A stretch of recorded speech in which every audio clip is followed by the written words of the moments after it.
Pandemic, just the word inspires feelings of fear, being scared, isolation, and being overwhelmed.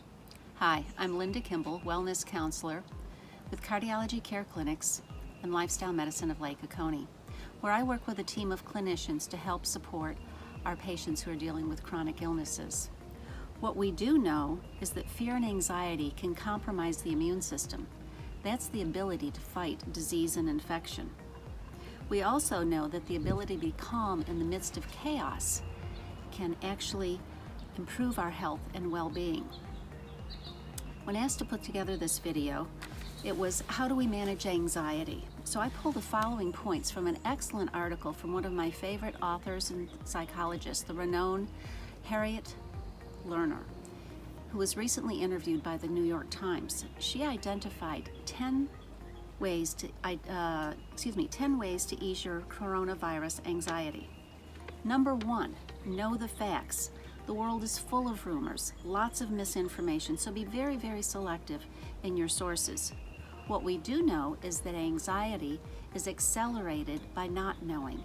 It's also overwhelmed by having too much information. So consider limiting your sources to just a couple times a day, and only from trusted sources. My favorites are the Center for Disease Control, National Institute of Health, and World Health Organization. Number 2, put the pandemic in perspective. If you've had some recent losses, a death, illness, divorce, or financial losses, you are more vulnerable to feeling the impact of this pandemic. It doesn't mean that you should feel weak. Rather, that you should be aware that you are perhaps more challenged than most right now. It's important to acknowledge that we are social beings who desire physical connection. But while it may feel uncomfortable and distressful to be socially isolated, it won't kill you. Number 3, identify the source of your anxiety. Understand that we're all wired for survival with a fight or flight response to a real or perceived threat. The more distressed we become, the more we fight or blame or distance and isolate. Both can be very, very dysfunctional.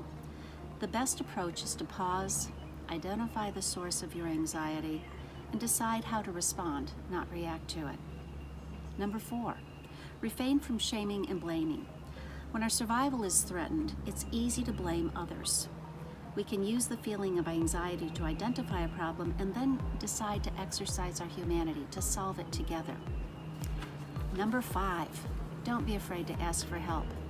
Try to avoid doing things or making decisions that you're not equipped to do.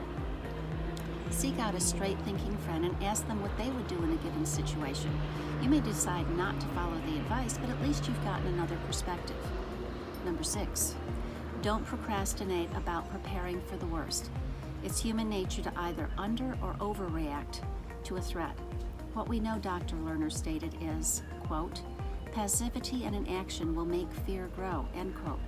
Consider what your reaction is and make reasonable changes.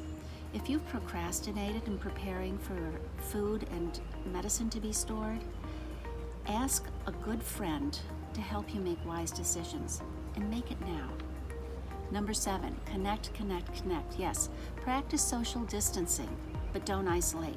Now, more than ever before, it's important to stay connected to friends, family, and neighbors. So use all technology means to do so.